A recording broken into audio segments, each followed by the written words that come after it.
அங்க போய் வந்துடும் அதுக்குள்ள 3 மணிக்கு இருக்கலாம்ப்பா. நாளைக்கு. சரி சரி போய் வாங்க நல்லபடியா முடிச்சு போயிடுவீங்களா வர மாட்டீங்களா?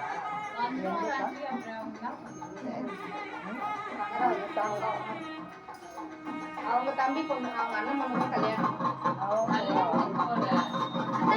வேற நேரத்துல போறாங்கம்மா.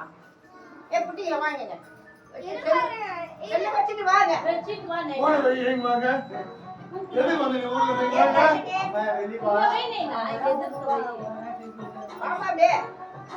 வா மாமாவுக்கு போட்டு வை ஓடியா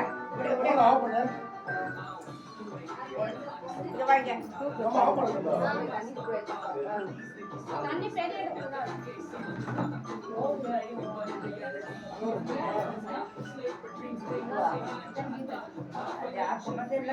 குழந்தை அவ்வளவுதான். செய்யாது